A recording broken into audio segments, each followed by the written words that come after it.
First doubt ఏంటంటే ఈ CHOWDRY చౌదరికి CHOUDHRY చౌదరికి ఏంటి డిఫరెన్స్ అసలు? మా నాన్న పెట్టారు పేరు, నాకేం తెలుస్తుంది అసలు. పాయింట్ ఏంటంటే నా స్పెల్లింగ్కి మా తమ్ముడు స్పెల్లింగ్కి కూడా డిఫరెన్స్ ఉంటుంది. అవును. యా, మా ఇంట్లో మిగతా వాళ్ళ చౌదరి స్పెల్లింగ్స్కి కూడా డిఫరెన్స్ ఉంటుంది. ఏంటో జస్ట్ లైక్ దట్ రాయాలి కదా అని ఇది బాగుంది అని రాసేసినట్టున్నారు. మంచి మూడ్లో. ఓకే. ఎందుకంటే మీ ఇంటి పేరు వచ్చి చాలా ఫేమస్ అసలు చెరుకూరి అనేది. యా. ఎందుకంటే చిన్నప్పుడు రాజమండ్రిలో చెరుకూరి స్వర్ణాంజలి అని ఒకటి ఉండేది అసలు. అంటే నాకు తెలిసి ఒక 10-15 ఇయర్స్ ఆ స్టోర్ రోజు రెగ్యులర్ చూసేవాడు అనమాట. సో చాలా famous and familiar name. Okay. Actually నాకు తెలిసి చాలా చెరుకూరీలు ఉన్నారు యాక్చువల్లీ, ఇండస్ట్రీలోనే చాలా మంది ఉన్నారు. ఓకే.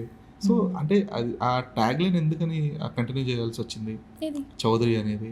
అంటే అది ఫ్యామిలీ ఇది కాబట్టే కంటిన్యూ చేస్తారా లేదంటే? బేసిక్లీ అదే, నేను పుట్టినప్పుడు నా బర్త్ సర్టిఫికేట్లో చెరుకూరి మానస చౌదరి అని పెద్దగా రాశాడు కాబట్టి ఇప్పుడు ప్రతి చోట పెట్టుకోవాల్సి వస్తుంది. ఓకే. నాకు అంటే చాలా మంది అది అంటే అవసరం అనుకున్న థాట్ ప్రాసెస్లో కూడా కొంతమంది ఉంటారు, కొంతమంది కంపల్షన్ లాగా కూడా కొంతమంది పుష్ చేసుకుంటారు. సో మీకు ఏంటి అది కంపల్షనా లేదంటే just for the sake of it? అంటే ఇప్పుడు జస్ట్ లైక్ దట్ పేరు వస్తుంది అంటే మానస అని ఇస్తే బాగోదు కదా, పక్కన ఏదైనా ఒకటి యాడ్ చేసి మానస చౌదరి అంటే బాగుంటుంది కదా అని.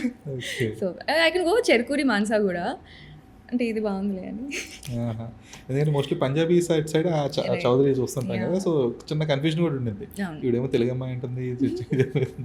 విత్ మై లుక్స్ ఆల్సో చాలా మంది మీరు హిందీ కదా అని అంటారు, తెలుగు మంచి తెలుగు అమ్మాయిని.